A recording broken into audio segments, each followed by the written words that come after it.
जी। तो आज का जो हमारा टॉपिक है वो है cost curves. Short run and long run cost curves हमने दोनों समझने हैं।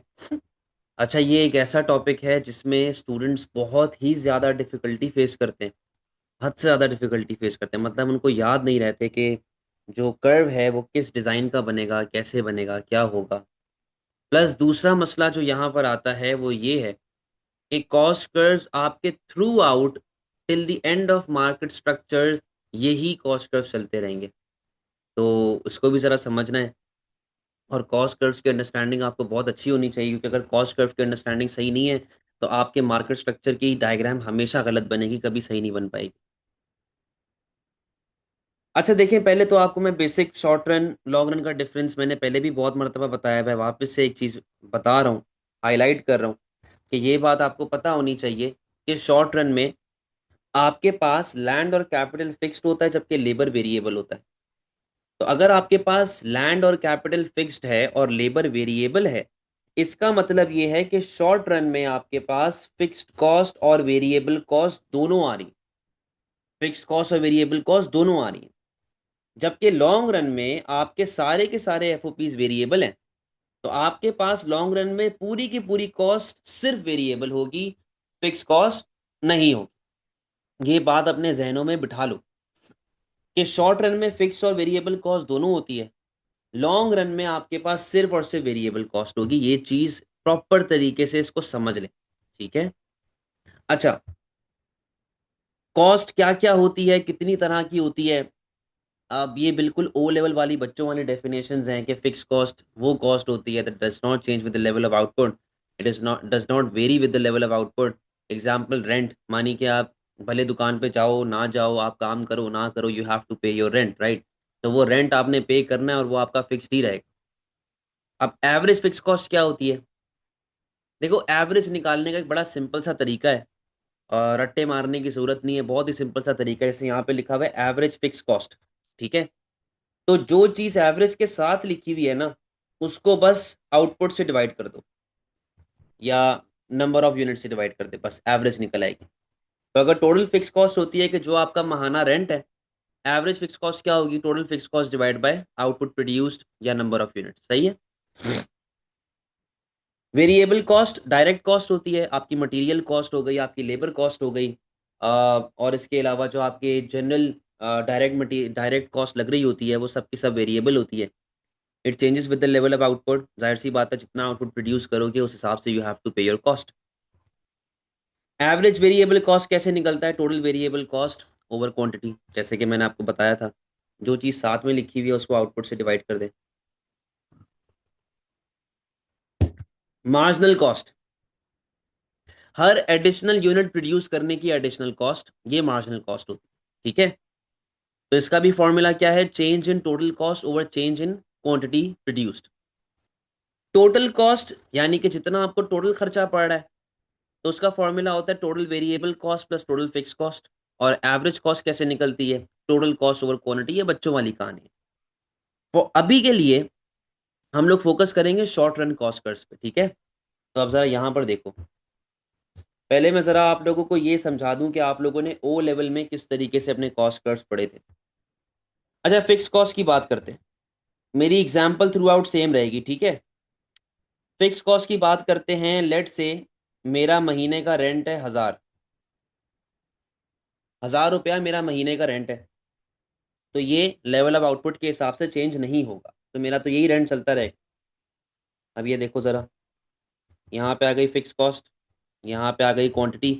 अब आप भले आउटपुट ज़्यादा बनाएं, भले आप अपना आउटपुट बढ़ा दें, या भले आप अपना आउटपुट गिरा दें, टोटल फिक्स्ड कॉस्ट हमेशा आपकी सेम रहेगी, ये चेंज नहीं होती, ठीक है ना।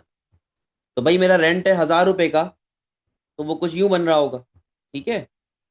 1000 रुपये का रेंट आ गया। अब भले मेरा आउटपुट बढ़ जाए या भले मेरा आउटपुट कम हो जाए, डजेंट मैटर, सही है।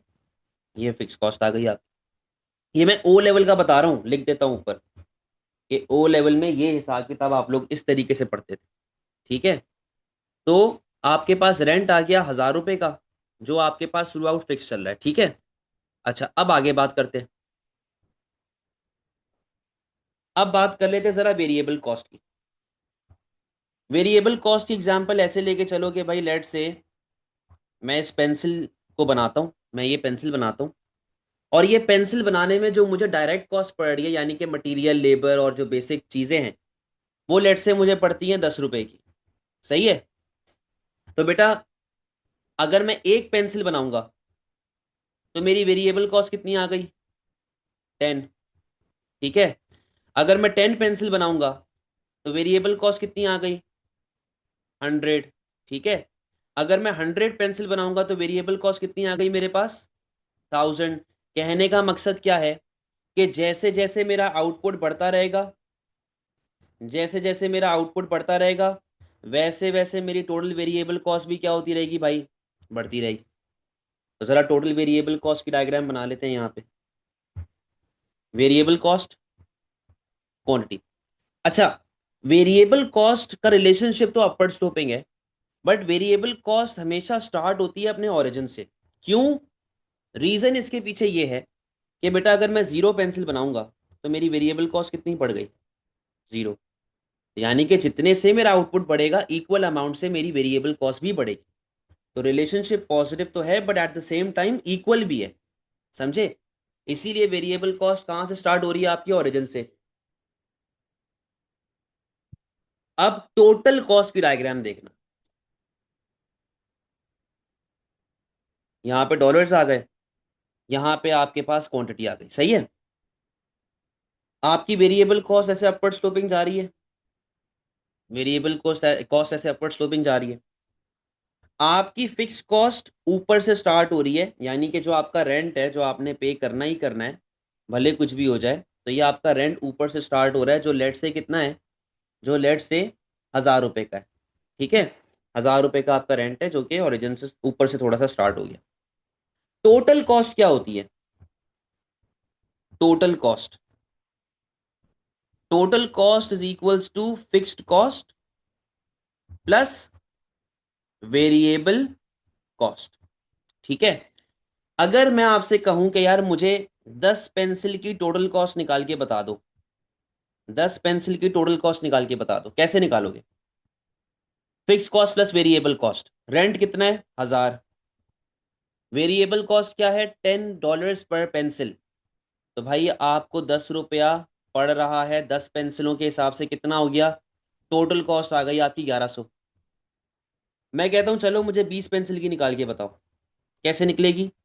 1000 का रेंट प्लस $10, $10 इंटू कितनी पेंसिल? 20। क्या टोटल कॉस्ट आ गई बेटा? 1200। अब अगर मैं कहूं कि मुझे 0 पेंसिल का निकाल के बताओ, मानिए कि मैं 0 पेंसिल बना रहा हूं, what will be my total cost? तो अब ये देखें, fix cost plus $10 multiplied by 0, तो टोटल कॉस्ट कितनी आ गई बेटा? 1000। यानी कि when ever your variable cost is 0, मैं यहां पे लिख देता हूं, when ever variable cost is 0, जब भी आपकी वेरिएबल कॉस्ट 0 होगी, हमेशा याद रखना total cost will always be equals to your fixed cost. क्योंकि देखो, वेरिएबल कॉस्ट 0 पेंसिल पे कितनी होगी? 0। तो टोटल कॉस्ट कितनी आ गई? 1000। फिक्स कॉस्ट कितनी है? 1000। तो जब भी आपकी वेरिएबल कॉस्ट 0 होगी, आपकी टोटल कॉस्ट हमेशा आपके वेरिएबल कॉस्ट के बराबर होगी। कोई टेंशन यहां तक?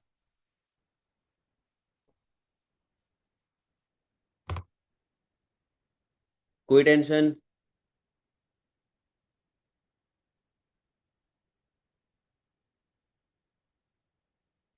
तो जब वेरिएबल कॉस्ट 0 है, आपकी टोटल कॉस्ट हमेशा आपके फिक्स कॉस्ट के बराबर होगी।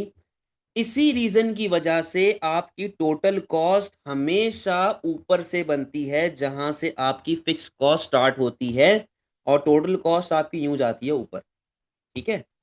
टोटल कॉस्ट आपकी यूं जाती है ऊपर। तो बच्चों को समझ नहीं आता ना कि ये ऊपर से क्यों बन रही है, क्योंकि बेटा भले आप प्रोडक्शन करें या ना करें, फिक्स कॉस्ट तो पड़ी रही है ना आपको, इसीलिए टोटल कॉस्ट ऊपर से बनती है।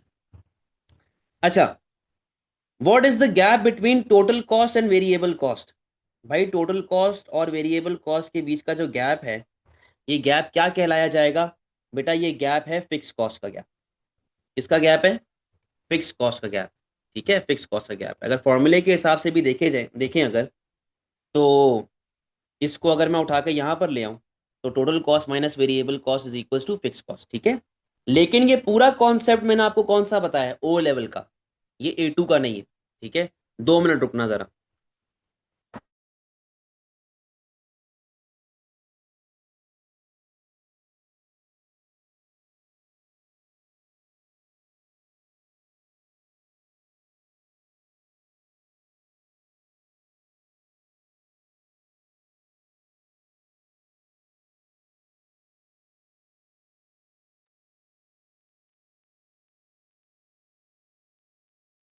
अब आए जरा हम लोग A2 के कॉन्सेप्ट में, चीजों को यहां पर ऐड ऑन करते हैं। A2 के हिसाब से क्या केस चलता है उसको जरा समझिए। अच्छा, अब A2 में ना, A2 अब यहां पे स्टार्ट हो रहा है हमारा। A2 में फिक्स्ड कॉस्ट का कॉन्सेप्ट तो सेम है, फिक्स कॉस्ट में तो कोई डिफरेंस नहीं है। ठीक है, ये तो एज इट इज हमारी यहां पर चीज आ गई। फिक्स कॉस्ट में कोई भी डिफरेंस नहीं आता, सही है। चेंज आता है वेरिएबल कॉस्ट में। चेंज किस में आता है? चेंज आता है आपका वेरिएबल कॉस्ट में। अब मेरी बात सुनो, आप लोगों को थ्योरी ऑफ सप्लाई का टॉपिक पढ़ाया गया? आप लोगों को थ्योरी ऑफ सप्लाई का टॉपिक पढ़ाया गया? थ्योरी ऑफ सप्लाई में क्या चीज समझाई गई थी? उसमें आपको लॉ ऑफ डिमिनिशिंग रिटर्न्स बताया गया था। लॉ ऑफ डिमिनिशिंग रिटर्न्स क्या बताता है कि यार हमारा वर्कर अगर, क्या कहते हैं, आ रहा है, तो शुरू में हमारा मार्जिनल प्रोडक्ट बढ़ेगा और उसके बाद हमारा मार्जिनल प्रोडक्ट गिरना शुरू हो जाएगा। आसान लफ्जों में जो थ्योरी ऑफ सप्लाई हमने पढ़ा है, थ्योरी ऑफ सप्लाई मेरे वर्कर की एफिशिएंसी को पॉइंट आउट करता है कि यार मेरा जो वर्कर आ रहा है वो कितना एफिशिएंट, कितना अच्छा प्रोड्यूस कर सकता है, कितना अच्छा प्रोड्यूस कर रहा है। यानी कि हम लोग थ्योरी ऑफ सप्लाई में अपने वर्कर की एफिशिएंसी को अंडर कंसिडरेशन लेके चल रहे होते हैं। तो अब बेटा देखो, वर्कर भी इंसान है ना, कभी अच्छा काम करेगा, कभी बुरा काम करेगा, ठीक है ना, कभी छुट्टी करेगा, कभी एक्सट्रीमली अच्छा काम करेगा। यानी कि वर्कर कभी आपका एफिशिएंट होता है, कभी आपका वर्कर इनएफिशिएंट होता है। तो अगर आपका वर्कर एफिशिएंट है, बहुत अच्छा काम करेगा, आपकी ओवरऑल जो कॉस्ट है वो कम होगी, क्योंकि वेस्टेज वगैरह कम हो रही है। लेकिन अगर आपका वर्कर इनएफिशिएंट है, बुरा काम कर रहा है, तो वेस्टेज भी करेगा, आपकी कॉस्ट बढ़ेगी। सही है, तो हमने उस कॉन्सेप्ट को कंसिडर करना है अब। तो यहां पे आ गई आपके पास वेरिएबल कॉस्ट। ठीक है, डायग्राम देखना जरा। यहां पे आ गई वेरिएबल कॉस्ट, यहां पर आ गई आपकी क्वांटिटी। क्योंकि हम लोग वर्कर की एफिशिएंसी को भी कंसिडर करेंगे, तो A2 में वेरिएबल कॉस्ट कुछ ऐसे बनता है। ठीक है, कुछ ऐसे बनता है। सर ये ग्राफ क्या रिप्रेजेंट कर रहा है? बेटे बात सुन, मैं जितनी भी पेंसिल बनाऊंगा, पर पेंसिल मुझे कॉस्ट तो पड़ेगी, ये बात तो जायज है। पर पेंसिल मुझे कॉस्ट पड़ रही है, मुझे खर्चा पड़ रहा है, ये बात तो जायज है। यानी कि मैं जितनी भी पेंसिल बनाऊंगा, आई हैव टू पे फॉर इट, मुझे कॉस्ट बेयर अप करनी पड़ेगी। लेकिन कभी कभार मुझे ज्यादा कॉस्ट पड़ेगी जब मेरा वर्कर बेकार काम कर रहा है, जब मेरा वर्कर इनएफिशिएंट है, क्योंकि वेस्टेज भी हो सकती है। लेकिन जब मेरा वर्कर एफिशिएंट है, तेज काम कर रहा है, बिना वेस्टेज के काम कर रहा है, उस टाइम पे मुझे कॉस्ट तो पड़ेगी, बट कॉस्ट कंपैरेटिवली कम होगी। तो अब यहां पर देखो, यहां पर देखो, आपकी कॉस्ट गोली की तरह बढ़ रही है, आपकी कॉस्ट गोली की तरह तेजी से बढ़ रही है, यानी कि इंक्रीजिंग रेट पे बढ़ रही है। इंक्रीजिंग रेट पे बढ़ने का मतलब ये है कि मेरा वर्कर जो है वो यहां पर इनएफिशिएंट हुआ हुआ है, बुरा काम कर रहा है, अच्छा काम नहीं कर रहा। उसके बाद कॉस्ट तो अभी भी बढ़ रही है, बट पहले के मुकाबले में कम रेट पे। जब पहले के मुकाबले में कम रेट पे बढ़ेगी, इसका मतलब ये है कि मेरा वर्कर अच्छा काम कर रहा है, मेरा वर्कर एफिशिएंटली काम कर रहा है। तो यहाँ पर मेरा वर्कर जो है वो एफिशिएंट हुआ हुआ है। उसके बाद वापस से गोली की तरह बढ़ना शुरू हो गई, तेजी से बढ़ना शुरू हो गई। तेजी से बढ़ने का मतलब ये है कि मेरा वर्कर वापस से पागल हो चुका है, बेकार काम कर रहा है, और वर्कर क्या हो चुका है अब? इनएफिशिएंट। बात समझे? तो हमें वर्कर की एफिशिएंसी और इनएफिशिएंसी को थ्रू आउट कंसिडर करना पड़ रहा होगा। मतलब A2 में लेबर के फैक्टर डाल दिए इस वजह, जी जी वेरी गुड, ऐसा ही। और ये हम लोग शॉर्ट रन की बात कर रहे हैं, लॉन्ग रन पे अब तक नहीं पहुंचा हूं मैं। समझे? कोई और सवाल बेटा? कोई और सवाल?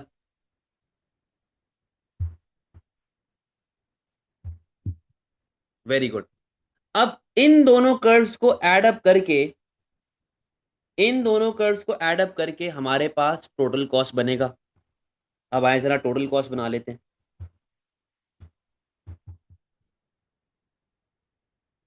Total cost is equals to fix cost plus variable cost, यही फॉर्मूला है। Total cost is equals to fix cost plus variable cost. अच्छा, अहमद का सवाल आया हुआ है, सर ये वेरिएबल कॉस्ट का ग्राफ लेबर के अलावा और कौन से केसेस में यूज हो सकता है? क्योंकि देखो अभी हम लोग शॉर्ट रन की बात करें अहमद, हम लोग अभी शॉर्ट रन की बात करें, तो शॉर्ट रन के हिसाब से कौन सा फैक्टर वेरिएबल था? शॉर्ट रन के हिसाब से लेबर वेरिएबल था। तो यहां पर हम लोग सिर्फ लेबर को ही इसके साथ लिंक करेंगे, शॉर्ट रन। और शॉर्ट रन के हिसाब से लैंड और कैपिटल फिक्स था, तो यहां पर क्या चीजें आ गई? Land and capital. ठीक है, तो इसीलिए हम लोग सिर्फ लेबर को यहां पे ऐड कर रहे हैं, हम लोग लेबर के अलावा कोई और चीज को ऐड नहीं कर रहे।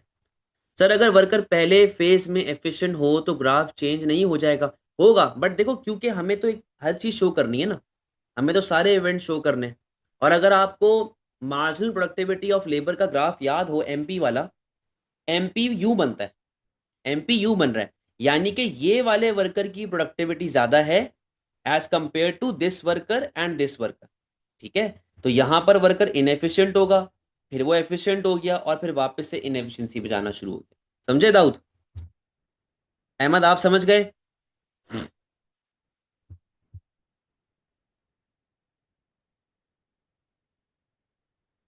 अहमद ओके।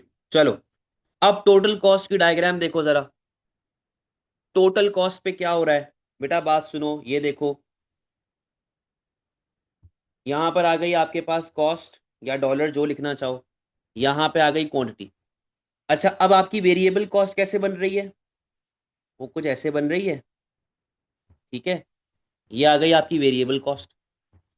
आपकी फिक्स कॉस्ट कैसे बन रही है? यूं। ठीक है, ये आ गई आपकी फिक्स्ड कॉस्ट। जब मैं दोनों को ऐड अप कर दूंगा तो बेटा मेरे पास क्या बनेगी? Total cost. और टोटल कॉस्ट की मूवमेंट वेरिएबल कॉस्ट के जैसे होती है।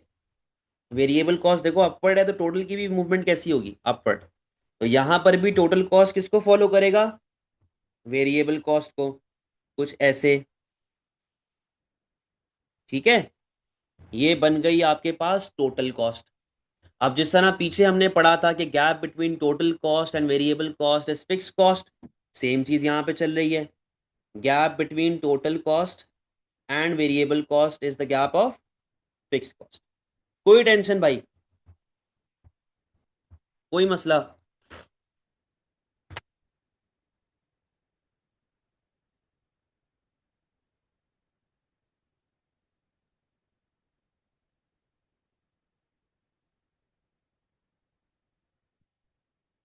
अच्छा, अब जो टोटल कॉस्ट की कहानियां थी वो हमने यहां पर पूरी कर ली हैं। ठीक है, जब हम लोग मार्केट स्ट्रक्चर पढ़ेंगे तो हमें टोटल कॉस्ट की डायग्राम नहीं शो करनी, हमने टोटल कॉस्ट नहीं बनाना, total variable cost, total fix cost, ये चीजें हमने नहीं बनानी। हमने बनानी होती हैं averages, average cost, average variable cost, average fix cost, हमें ये चीज देखनी होती है। तो अब आओ जाओ जरा हम लोग एवरेज के बारे में बात करते हैं। पहले बात करेंगे हम लोग एवरेज फिक्स कॉस्ट की। ठीक है, एवरेज फिक्स कॉस्ट कैसे बनती है? भाई मैंने आपसे कहा था कि लेट से मेरा रेंट है महीने का 1000, सही है बेटा? अगर मैं 10 यूनिट बनाता हूं, अगर मैं 10 पेंसिल बना रहा हूं, तो एवरेज फिक्स कॉस्ट क्या बन गई? एवरेज फिक्स कॉस्ट का फॉर्मूला क्या होता है? Total fix cost upon quantity. Average fix cost का फॉर्मूला क्या बन गया? Total fix cost divide by quantity. तो भाई मुझे ये बताओ, आपका रेंट कितना है? 1000। पेंसिल कितनी बना रहे हैं? 10। तो 1000 divided by 10, average fix cost आ गई 100। अगर मैं कहूं कि आप 100 पेंसिल बना रहे हो, तो 1000 डिवाइडेड बाय 100, तो एवरेज फिक्स कॉस्ट कितनी आ गई? 10। मैं कहूं जी आप 1000 पेंसिल बना रहे हैं, तो 1000 डिवाइडेड बाय 1000, क्या आ गई एवरेज फिक्स कॉस्ट? 1। कहने का मकसद ये है कि जैसे जैसे आपका आउटपुट बढ़ता रहेगा वैसे वैसे आपकी एवरेज फिक्स कॉस्ट क्या होती जा रही है, कम होती जा रही है, ठीक है ना। जैसे जैसे आपका आउटपुट बढ़ता जा रहा है वैसे वैसे आपकी एवरेज फिक्स कॉस्ट क्या होती जा रही है भाई, कम होती जा रही है। रिलेशनशिप कैसा आ गया, नेगेटिव। अब डायग्राम को देखो, ये देखो क्वांटिटी, ठीक है। आपकी एवरेज फिक्स कॉस्ट देखो कंटिन्यूसली डाउनवर्ड स्लोपिंग जा रही है, कंटिन्यूसली डाउनवर्ड स्लोपिंग जा रही है। लेकिन एक चीज का बड़ा खास ख्याल रखना कि आपका ये जो कर्व है ये एक्स एक्सिस को टच ना करे, ये एक्स एक्सिस को टच ना करे, क्योंकि बेटा एवरेज कभी भी जीरो नहीं होता। वो 0.00000 करके कुछ आ जाएगा, लेकिन कभी भी एग्जैक्टली जीरो नहीं होता एवरेज। तो कभी भी एवरेज फिक्स कॉस्ट का कर्व आपके एक्स एक्सिस को टच नहीं करेगा। अब आ जाएं एवरेज वेरिएबल कॉस्ट पे।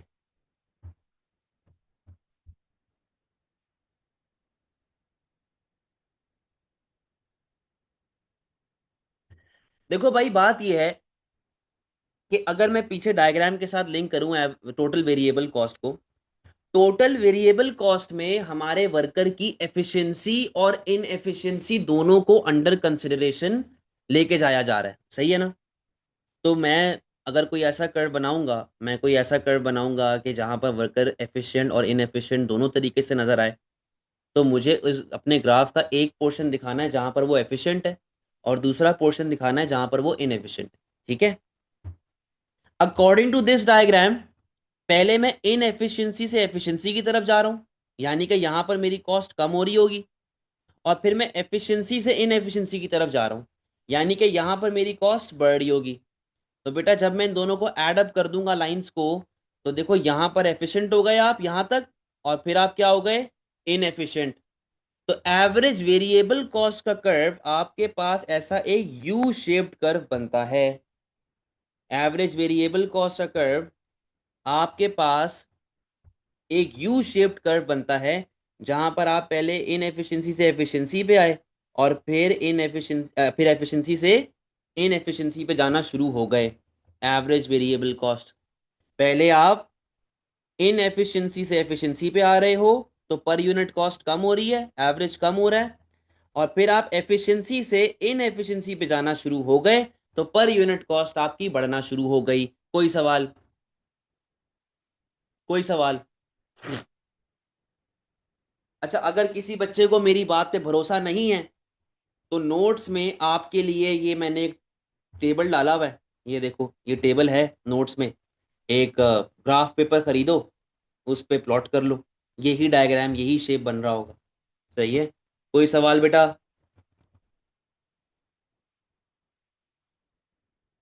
सही है, वेरी गुड।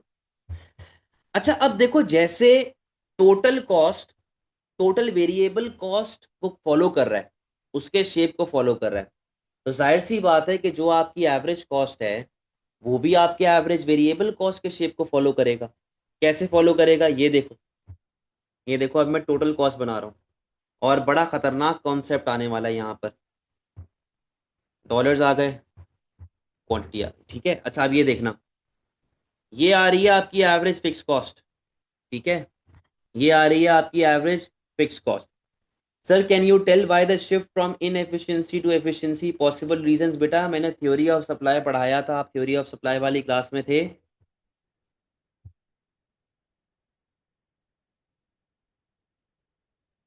यार अब देखो आप लोग रिकॉर्डिंग देख नहीं रहे हो, फिर यही होगा ना।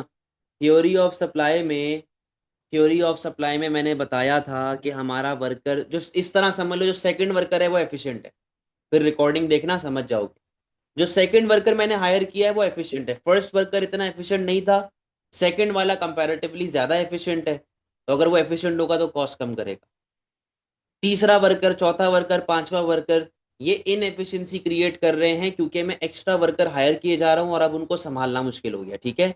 एक मर्तबा रिकॉर्डिंग देखना बेटा लाजमी, देखो जो भी नए बच्चे आ रहे हो रिकॉर्डिंग देख के क्लास में बैठा करो, नहीं समझ आएगा A2, सही है। बड़े ख्याल से रहो भाई। ये एवरेज फिक्स कॉस्ट आ गई, ठीक है। अब बात सुनो, एवरेज वेरिएबल कॉस्ट कैसे बन रही है, यू शेप्ड कर्व, ऐसा, सही है जी। एवरेज वेरिएबल कॉस्ट, तो एवरेज टोटल कॉस्ट जो है ये भी एवरेज वेरिएबल कॉस्ट को फॉलो करेगा। तो आप एवरेज टोटल कॉस्ट बना लेते हैं। एवरेज टोटल कॉस्ट कुछ यूं बनेगा, एटीसी। ठीक है, सेम शेप फॉलो कर रहा है। यहां तक कोई सवाल? यहां तक कोई सवाल?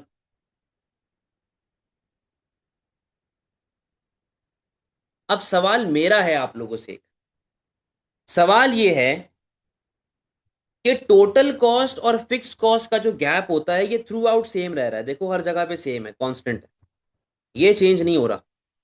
लेकिन gap between average total cost and average variable cost is falling.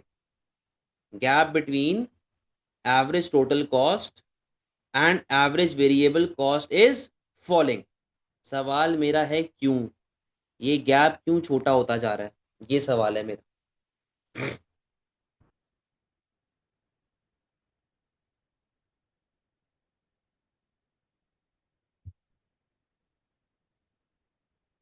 Because the cost are divided on increasing units. नहीं भाई sir, because average fix cost is falling as output rises. Very good बेटा। पहले आपकी fix cost क्या थी? यहां पर fix cost क्या है? Constant, same.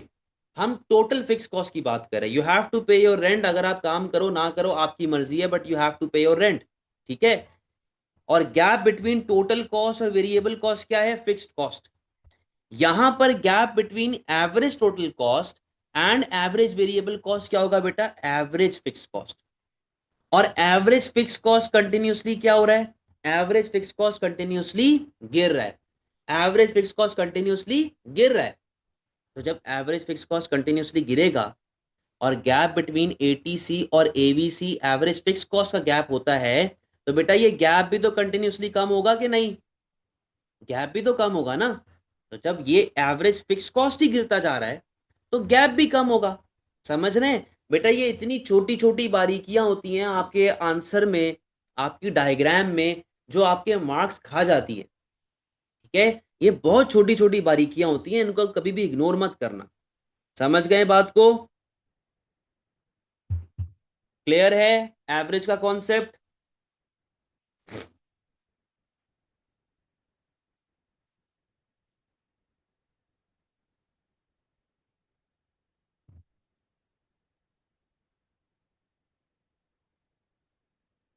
Very good. अच्छा, अब तकरीबन हमने सारी कॉस्ट देख ली है हम लोगों ने। Average cost, average variable cost, average fix cost सब देख लिया है। हमने अब देखना है मार्जिनल कॉस्ट। ठीक है, मार्जिनल कॉस्ट मेरे लिए बड़ा आसान है। आप लोगों को रट्टा लगवा दूं, मार्जिनल कॉस्ट का शेप दिखा दूं, बोलोगे भाई ये ऐसे बनती है। ठीक है, लेकिन हम लोग प्रॉपर रीजनिंग के थ्रू चीजों को समझेंगे। और प्रॉपर रीजनिंग के थ्रू समझने के लिए मैं यहाँ पर एक डायग्राम आपके सामने बना रहा हूँ, जिसको मैं कहता हूँ मिरर पिक्चर। ठीक है, mirror picture. What is mirror picture? आप अगर आईने के सामने खड़े हुए हो, अगर आप मिरर के सामने खड़े हुए हैं और आप कुछ कर रहे हैं, तो आपको ऐसा लगेगा कि जो आपका राइट हैंड है वो आपका लेफ्ट हैंड है, यानी कि रिफ्लेक्शन आ रही होती है ना एक, कि जो आपका राइट हैंड है वो आपका लेफ्ट हैंड है, ऐसा हो रहा होता है। उसी तरीके से हम लोग यहां पर मार्जिनल कॉस्ट कर्व निकालेंगे। कैसे निकालेंगे जरा देखना। यहां पर थ्योरी ऑफ सप्लाई को मैं लिंक करूंगा अपनी कॉस्ट के साथ। ठीक है, मैं थ्योरी ऑफ सप्लाई को लिंक करूंगा अपनी कॉस्ट के साथ। अच्छा, अब ये जरा समझना।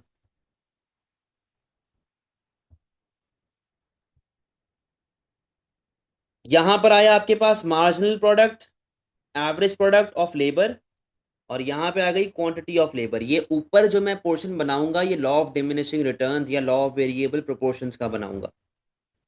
नीचे मैं इसको कंपेयर करूंगा marginal cost, average cost of labour. ठीक है, लेबर है यानी कि वेरिएबल कॉस्ट है, क्वांटिटी ऑफ लेबर। सही है। अब बेटा बात सुनो।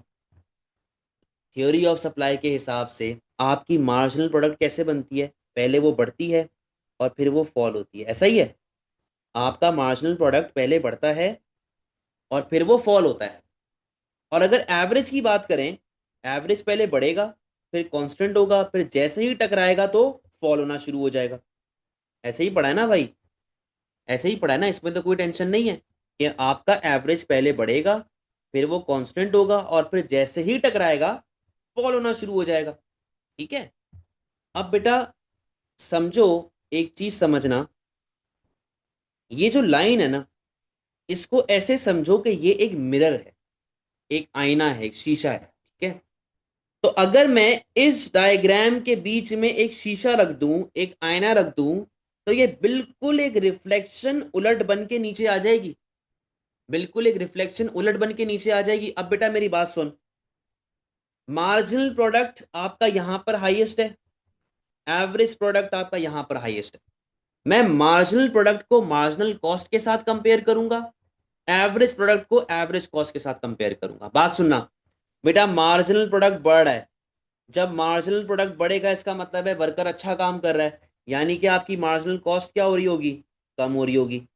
मार्जिनल कॉस्ट क्या हो रही है, कम हो रही है। मार्जिनल प्रोडक्ट गिरना शुरू हो गया, तो जब मार्जिनल प्रोडक्ट गिरना शुरू हो जाएगा इसका मतलब है कि वर्कर बुरा काम कर रहा है। तो जब वर्कर बुरा काम करेगा तो मार्जिनल कॉस्ट भी क्या होगी भाई, मार्जिनल कॉस्ट यानी कि एडिशनल कॉस्ट बढ़ रही है। तो आपका मार्जिनल कॉस्ट बिल्कुल एक रिफ्लेक्शन यूं करके ऐसे नीचे से आ गया, ये आ गई आपकी मार्जिनल कॉस्ट ऑफ लेबर। ठीक है जी। आगे सुनना बेटा, अगर एवरेज प्रोडक्ट बढ़ेगा तो एवरेज कॉस्ट क्या होगी, कम होगी। ठीक है। एवरेज प्रोडक्ट कांस्टेंट होगा तो एवरेज कॉस्ट भी क्या होगी, कांस्टेंट होगी। एवरेज प्रोडक्ट ऑफ लेबर गिरना शुरू हो गया, वर्कर बुरा काम कर रहा है, तो बेटे एवरेज कॉस्ट ऑफ लेबर क्या हो जाएगी, बढ़ गई। यानी कि बिल्कुल एक रिफ्लेक्शन के तौर पे एवरेज कॉस्ट भी बन चुकी है। बिल्कुल एक रिफ्लेक्शन की तौर पे आपकी एवरेज कॉस्ट भी बन चुकी है। और ये एवरेज कॉस्ट कौन सी वाली एवरेज कॉस्ट है, ये आपकी एवरेज वेरिएबल कॉस्ट है, क्योंकि लेबर सिर्फ और सिर्फ लेबर की बात हो रही है। अब बात सुन बेटा, अगर मार्जिनल प्रोडक्ट यहां पर मैक्सिमम पे है तो आपकी मार्जिनल कॉस्ट यहां पर होगी लोएस्ट पे, मिनिमम पे, समझे। और अगर आपका एवरेज प्रोडक्ट यहां पर मैक्सिमम पे है तो आपकी एवरेज कॉस्ट यहां पर लोवेस्ट पे होगी। कोई मसला, कोई मसला।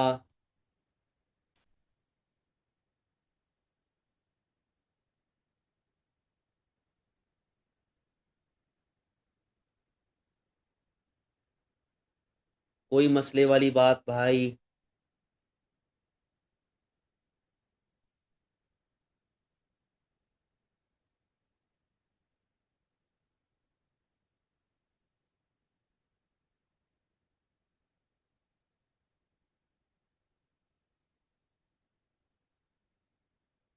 समझे कि नहीं समझे, यस नो बताओ बेटा।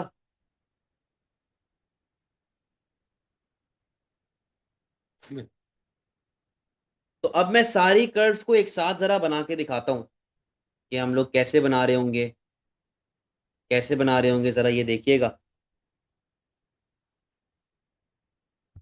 यहां पे आ गई कॉस्ट, यहां पे आ गई क्वांटिटी। ठीक है।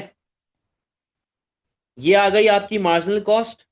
सही। अच्छा मैं सारे एक साथ बना रहा हूं, लेकिन आपने सारे एक साथ नहीं बनाने, मैं आपको बताऊंगा कि मार्केट स्ट्रक्चर में कौन से आपने बनाने, कैसे बनाने, मैं सिर्फ सिखा रहा हूं तरीका। ये आ गई मार्जिनल कॉस्ट। ठीक है। आपकी एवरेज वेरिएबल कॉस्ट बिल्कुल यहां से टच होके बनती है, तो ये लो भाई, ये आ गई आपकी एवरेज वेरिएबल कॉस्ट। अच्छा ये कंडीशन है एक, ये एक ट्रिक बता रहा हूं, एक कंडीशन बता रहा हूं, जैसे ही आपका एवरेज मार्जिनल को टकराएगा बढ़ना शुरू हो जाएगा। कुछ बच्चे क्या गलती करते हैं, ये गिरता ही जा रहा है, गिरता ही जा रहा है, गिरता ही जा रहा है, अब बढ़ रहा है। सही है।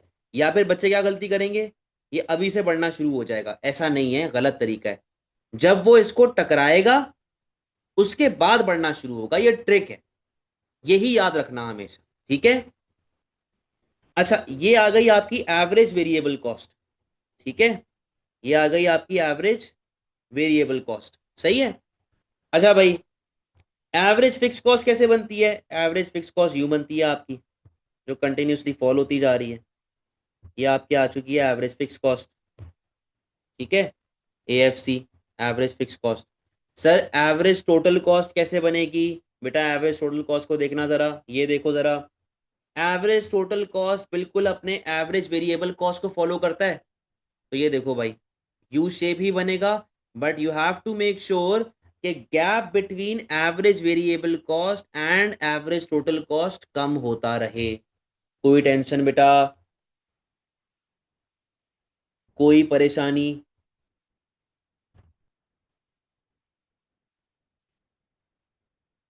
Very good. आज के लिए इतना ही रख रहे हैं। आज के लिए इतना ही रख रहे हैं, मैं फाइल आपको ग्रुप पे भेज रहा हूँ। कल वाली क्लास से पहले पहले भाई जितनी रिकॉर्डिंग्स हैं पूरी देख के रखो बेटा, ये ना तंग करेगा बहुत।